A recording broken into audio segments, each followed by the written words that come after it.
বড় বড় কথা, ছাপ্পা মেরে মেশিন বদলে গণনা কেন্দ্র থেকে কাউন্টিং এজেন্টদের বের করে দিয়ে পুলিশকে ব্যবহার করে ক্ষমতায় আছেন। করুন না রাষ্ট্রপতি শাসনে একটা ভোট, আপনার কত দম আছে মানুষ বুঝিয়ে দেবে। নবান্ন অভিযানের দিন আপনি ট্রেলার দেখেছেন, আপনাকে আমি সিনেমা দেখাবো। একদিনে নবান্ন, লালবাজার আর কালীঘাটের দিকে যাব, আপনি পারলে আটকান। মানুষ আপনাকে সরাতে চায়, সরাবো আপনাকে। আপনি শুধু তেড়ি আঙুল গুনছেন, কবে মহালয়াটা হবে, আন্দোলনটা বন্ধ হয়ে যাবে, বাঙালি পুজোয় মেতে উঠবে, 5 স্ট্রিটের মতো, কামদুনির মতো, হাঁসখালির মতো, বকটুইর মতো, কালিয়াগঞ্জের মতো, সন্দেশখালির মতো বাঙালি ভুলে যাবে। আবার আমি নেমে পড়ব, 1000 ছিল 1200 নে ভোটটা আমায় দে। আবার আমি নেমে পড়ব মুসলমানদের কাছে। 21-এ বলেছিল সিএএ মানে এনআরসি, এনআরসি মানে নাকি ডিটেনশন ক্যাম্প। সিএএ চালু হয়ে গেছে 6 মার্চ, 4 মাস হয়ে গেছে, কাউকে কেউ মাথায় করে তুলে দেয়নি। এবারে বলল এইবার 400 পার, মোদীজি বলছেন মানে হিন্দু রাষ্ট্র। দল বেঁধে ভোট, লে ঠেলা, পুজোর ব্যাপারে ঠেলা। চাকরি আছে, শিল্প আছে, পড়াশোনা আছে, মা বোনের নিরাপত্তা আছে, ধ্বংসের পথে বাংলা। লজ্জা লাগে।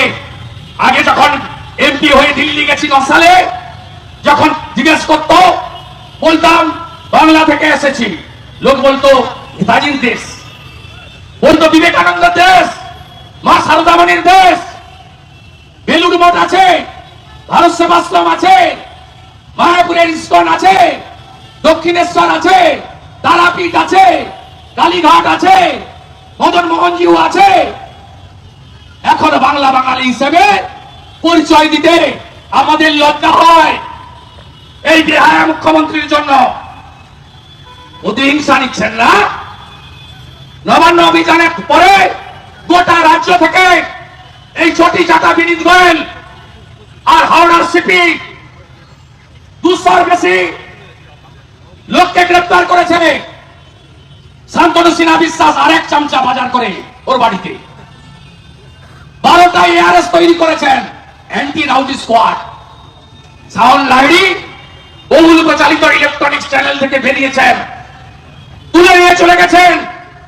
কাল রাত্রি 3টায় সায়নের বাবা অনেক আগে গত হয়েছেন, ও যখন অল্প বয়স, একা মা থাকে।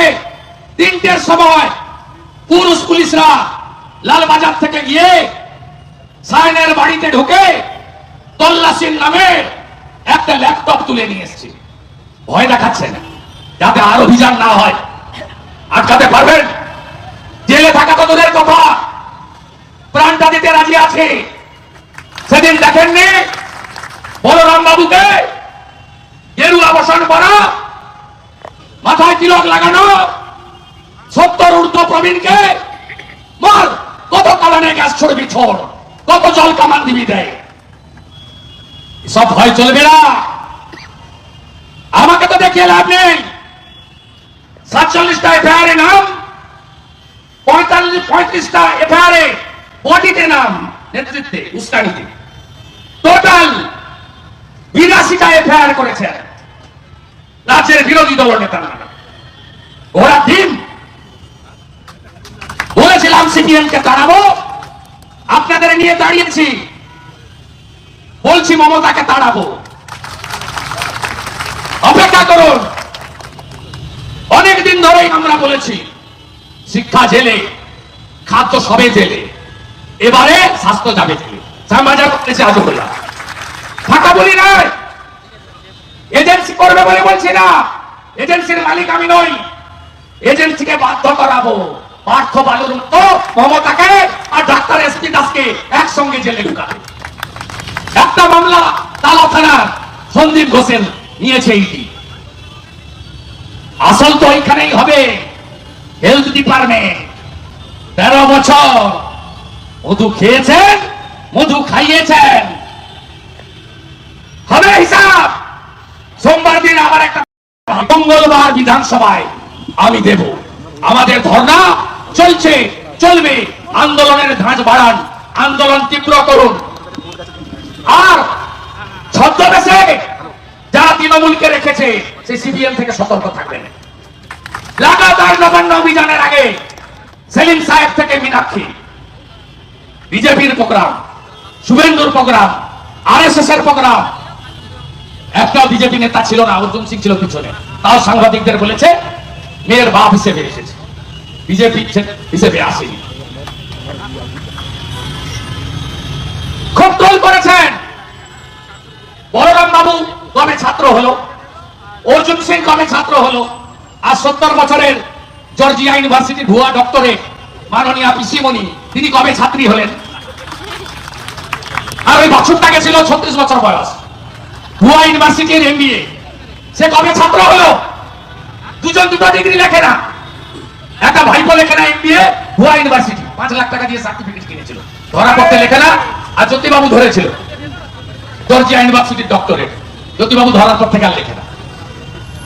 চিটিং বাসদের হাত থেকে বাংলাটা বাঁচান, বাংলাটা বাঁচান। বিজেপি ভোটের জন্য লড়ে না। 2001 সালের পরে দল, মত, বর্ণ, ধর্ম, সম্প্রদায় নির্বিশেষে যেখানে সরকার, সরকারি দল আক্রমণ করেছে সেখানে বিজেপি বিনা স্বার্থে গেছে। মমতা ব্যানার্জি বাট্টুইতে যাওয়ার আগে যেখানে মুসলমান মহিলা পড়ানো হয়েছে আমরা গেছি 55 জন এমএলএ, 50 ভোটে মগরাহাটে সিপিএম আইএসএফ এর বাড়ি লুট হয়েছে, আমরা গেছি। আমডাঙ্গায় বোমা বিস্ফোরণ করে সংখ্যালঘু গ্রাম উড়িয়ে দেওয়া হয়েছে, 7 জন মারা গেছে, আমরা, আমাদের রাজ্যের নেতারা গেছেন। ভারতীয় জনতা পার্টি, এই সরকার, এই সরকারি দল, এই সরকারি দ্বারা আক্রান্ত যে কোনো লোকের পাশে আছে। মাননীয়া ফাঁসি তো দেবেন, আরেকটা আর্জিকর হলে। আমরা চাই 9 তারিখের কি হলো। আপনি বলছেন সিবিআই এর কাছে চলো, আমি বলি এভিডেন্স লোপাট করা মমতা ব্যানার্জির কাছে আগে চলো, আগে চলো। আর পুলিশ বাবা পার করে না, এপারে 6000, ওপারে রাজ্য থেকে আনা 4500, হাওড়া কমিশনারেটে 2000, 12,500 পুলিশ আপনাকে ঘিরে স্টিলের প্রাচীর করে কত রকমের বেড়া দিয়ে আপনাকে সেদিন রক্ষা করেছে। আপনি 301 জন এসআই কে ইন্সপেক্টর করেছেন, সিভিক ভলেন্টিয়ারকে রিটায়ারমেন্ট বেনিফিট 5 লক্ষ টাকা দিয়েছেন। আর ওই যে বাঁদর একটা সুপ্রতিম সরকার 2006 সালের 25 সেপ্টেম্বর সিঙ্গুর বিডিও অফিসে যিনি আপনাকে চ্যাংদোলা করে তুলেছিল, তিনি পোস্ট করাচ্ছেন তার উত্তর রুদ্রনীল ঘোষ কবিতায়, ভাষায়, ভাষণে সুন্দর ভাষাতে ভালো করে বলে গেছে। নিজের তলার পুলিশকে বলবো এই পাপ কাজে যুক্ত থাকবেন না। মমতা ব্যানার্জির শাসনকালে ডেজ আর নাম্বার কাউন্টিং শুরু হয়ে গেছে, কাউন্টিং শুরু হয়ে গেছে। একটা ঝুল নেই, বিজেপির ভোট 2,33,27,000 ভোটের সময় ভোট হবে, তার আগেই মমতা যাবে। এবারের পুজোর মতোই হবে, কিন্তু জাস্টিস ফর আরজিকর আর স্টেপ ডাউন মমতা, এই দাবি নিয়ে নো কম্প্রোমাইজ, নো শনিবার, নো রবিবার, নো পুজো, নো অনুষ্ঠান, নো জন্মদিন, নাথিং। এই লড়াই চলছে, চলবে। আপনাদের সাপোর্ট আছে তো? সাপোর্ট আছে তো? জাস্টিস ফর, জাস্টিস ফর, দফা 1 দাবি 1, দফা 1 দাবি 1, দফা 1 দাবি 1, স্বৈরাচারীর পদত্যাগ, স্বৈরাচারীর পদত্যাগ, চোরেদের পদত্যাগ, ধর্ষকদের নেত্রীকে, ধর্ষকদের নেত্রীকে, খুনিদের নেত্রীকে, চোরেদের রানীকে